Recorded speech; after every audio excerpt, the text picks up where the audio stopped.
Hello again my friends, this is the boy and his dog, and welcome to the channel where I talk, play, rank and review about games on the arcade, old and new. In today's episode we continue our deeper butchers of the second Sunsoft collection with Zero the Kamikaze Squirrel. This is the first game as well, recorded entirely on the new gear. It does seem to be an improvement. Anyway, let's get stuck in.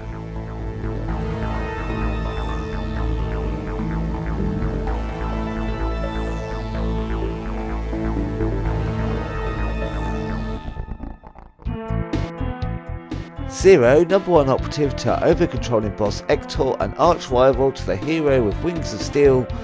No, sorry, the other one. Aero the Acrobat is on his own quest to save his homeland from the axe of evil lumberjack Jax the Sheep. But all is not as it seems. Zero must use his martial arts skills to get to the bottom of this mystery, protect the forest and discover the true mastermind, even if he has to defy his own master to do it.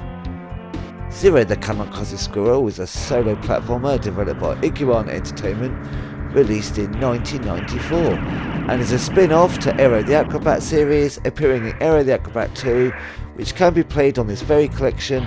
The first Aero the Acrobat can be found on the previous Sunsoft collection. After the groovy enough intro story and a lovely little animation of Zero being shot down in his plane going into the first level, the first two things that grabbed me already before I'd even controlled the squirrel were the lovely bright fresh looking graphics and insanely good music. Up until this point, two wonderful treats that keep giving in pretty much every stage I would add.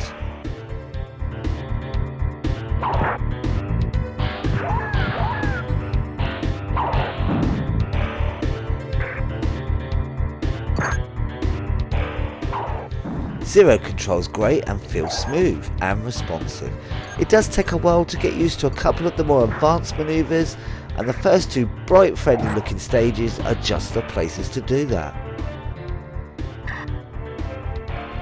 There's this move where you're flying a downwards to up arch left and right, and it can seem tricky and pointless, but my days, will you need it. There's also a down attack, a double spin jump which doubles as a spin attack also.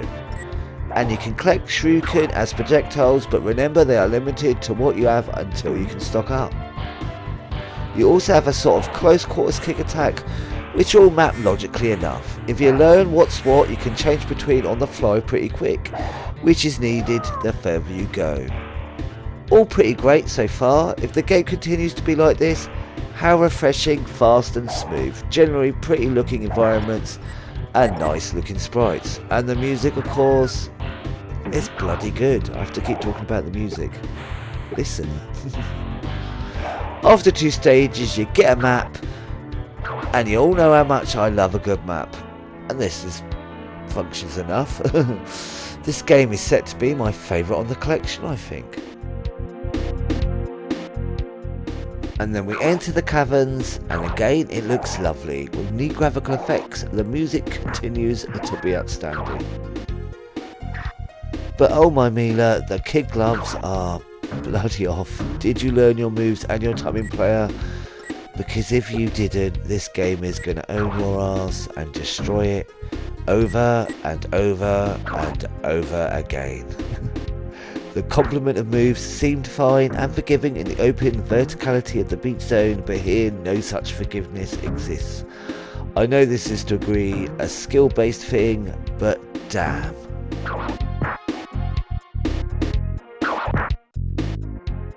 A nice bit of cushioning is that the continue system is unlimited, but of course wipes all checkpoints made through the stage so far and your score. I'll be honest, my score was 0 for a lot of the adventure, or very low, though there were some moments where I could actually gain and keep, which was nice. I initially tried to non-save state this beauty, but oh my Mila did I feel it. It was tying me to a chair and slapping me around the face of a fish, repeatedly screaming, "You want more, do ya? Want to start right at the beginning of the stage for the 90th time just because you slightly mistimed your button press for the 20th time? Do ya? You love being beaten around the head with a fish as well, don't ya?" And I don't like the fish, so I started using save states at every checkpoint if I got there with at least a couple of lives.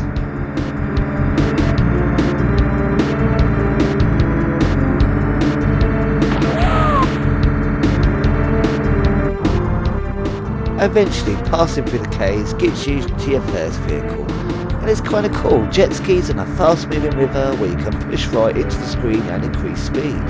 Of course, pushing left slows you down, and you can jump, trying to avoid many rocks and push enemies off your vehicle, but tint mackerel to the face without taking out the tin. Even slow, it's blooming hard to get all the positions on screen correct, jumps and times, the first few times you reach each new section. So it takes so many attempts. Love trial and error learning patterns like the best of them. But let me be honest, at this point we know, the game knows, everyone knows. This game's a bit of a bitch. You will eventually find a decent route before doing it all again on another jet ski course. Yay, still it looks and sounds lovely.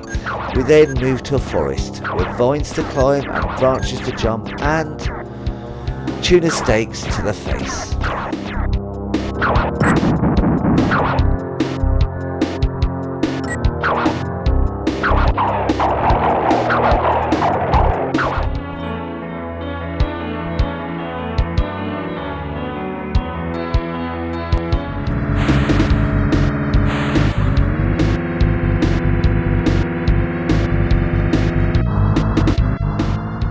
Another vehicle section already. Oh Zero, you're really spoiling us. This time in a toxic sewage. That's even trickier than the river. 12 rounds of frozen haddock and a battering of battered cod.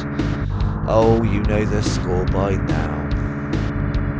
Then just 3 stages of a factory and a run of bosses. There was a smattering of bosses across the game, and they are all interesting enough. I'll admit, after the onslaught of tricky stages, the bosses didn't feel as hard to me. And the last few were quite cool.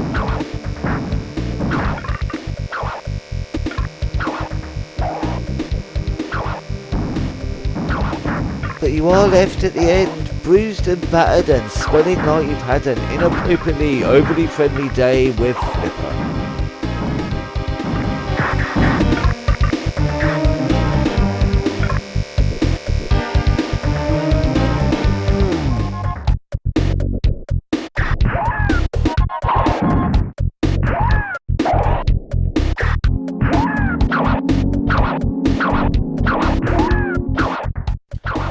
There is much to love about this game, from the presentation, lovely graphics, it's all well animated, and everything runs so smooth.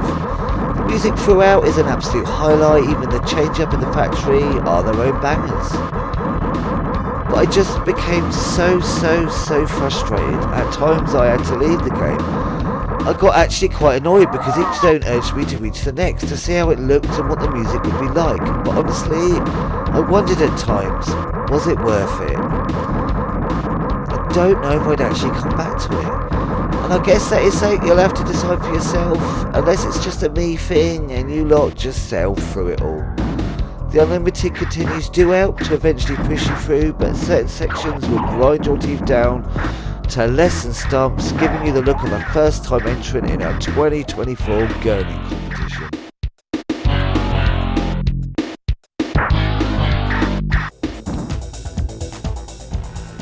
You will need a hell of a lot of patience, learn to get very frustrated, get good at their moves. I never really did, and grew to get used to funny looks from passerbys. No one you see is smarter than he, and we know he lives in a world full of wonder, flying there under the sea. And if you've made it here to the end of the episode, thanks ever so much for joining me. Leave a thumbs up or comment if you'd like. Either way, I'm just chuffed you poked your head in for a goosey gander. As always, I hope you're having the most awesomest of days, my friends. And until next time, be seeing you.